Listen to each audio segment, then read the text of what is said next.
نيو هذا حافظي هالكان دنك ورقة ويقول فقط قبل كاي قصدي داعي وين الشركة كيركب بحا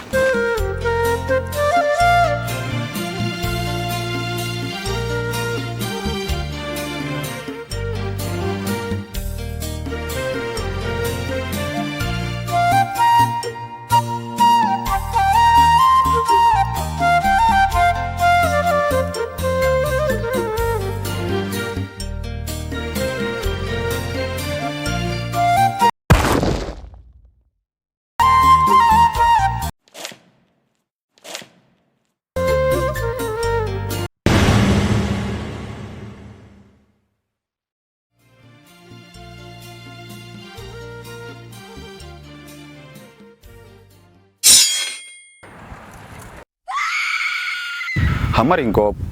ama dariiq aan aamin ahayn oo naftaada hadima ka soo gaari karto noocaygi lambarkeeda yahay qore materiyadii baa inaabti inamar dalcadaan kaasi saare ciidankaygi hodho dhaw raxma ku sheegay yarka hawlahaaga ciyal baad haddii aad tahay gabadh dhalinyaro ah oo haasawa tag ah ku dadaalin goobta aad ku sheekaysanaysaa ay tahay goob diintaada dhaqankaaga iyo ammaankaaga aan midna khatar u ahayn haddiiba se ay dhacdo inaad raacdo ama tagto goobaan munaasib ahayn oo deedna tacaddi iyo shirqool laguu geysto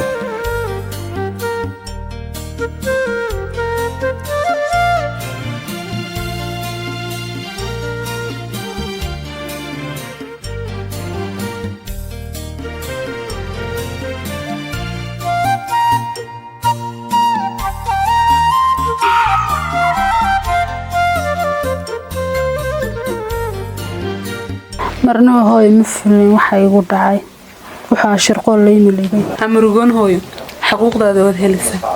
arxalaawayaasha dhibta ku geystana sharciga marsiin doona wixii ay mudnaayeen hooy waxaan ka cabsi qabaa in odayaasha dhaqanku aabo yimaadaan oo sidoo yeelaan anaan xuquuqdayga waay maya hooyo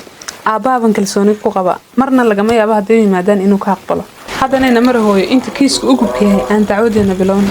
waxaan ku dhigi inamadi dhibta geystay odayaashoodu way nala fadhiyaan marka iyaga hadalku ku saddex ibadhin aw sheegaynanku raggii nimadooda arrinta ay geysteen baan arrinkaasina weligeed kaawo ilaa kaawo ayuu soo dhacay wuxuu dhacay lama ilaaye maxaa xale baa leeraa kawdhe tani waxaanu doonaynaa inantii inaanu kontakeedii halaad halkaa dhigno kawdhe allahumma salli ala xaade te inamadii mid ka midana aanu guurino kawdhe hadalku hadduu laba yahay te saddex lagama dhigo kawdhe te taasaa naga diyaare te idinkuna waxaad oranaysiin maldhax loo baahanow sida caaqil xasan uu sheegay mid yar baan ku daraya waxaa jira inama ininka ah oo habla annaga faraxumeeyey hore u faraxumeeyey xeerkaasina wuu inoo yaallay marka xeerkaan ayaan laga bixin ha lagu daro oyaan laga boodin irinkaa maanta aniga maqal aqal xasanow aqal axmedow horta niman yahow in badan waxaan soo wadnay aynu soo wadnay saaka gudahay soo gashay way fiday inantaydii ayaa ay ku dhacday oo nimanka si arxan daradii iyo shirqoolka ay u geysteen inantayda hadimadeediyo maanta ii taagan dhibteediyo aqal xasanow ii taagan oo hortayda taalla shilimaad ku doorsan maayo inamadiinnii falka foosha xun iyo shirqoolka iyo dhibta u geystay inantayduna bannaanka nabad ku mari maayaan sharcigay marayaan wixii sharcigaasi soo baxee uu mariyo waajibkooda ahna unbay marayaan alla baahanow arrinkaas nagama kaa qabto annagu sidaanu yeeli jirnay waad garanaysaa ma fahantay inantu waa inanu kawrade sharci baan tegana ma jirase dee arrinka naga dhammee xasanow horta baashaad indhaha gelinaysa gama kaa qabato maantana inantaydaa dhibban cadda way fidee hadhi banaatay sidaasaa lagu kala kacayaa baan ku tegina baan ku xasan aniga price tag wadi garan tahay warana wad garan hoy waad khaldantahay ma leeyahay garan tahay أمين بان كل ريدي ياسك بس عقل حسن وين بس تصين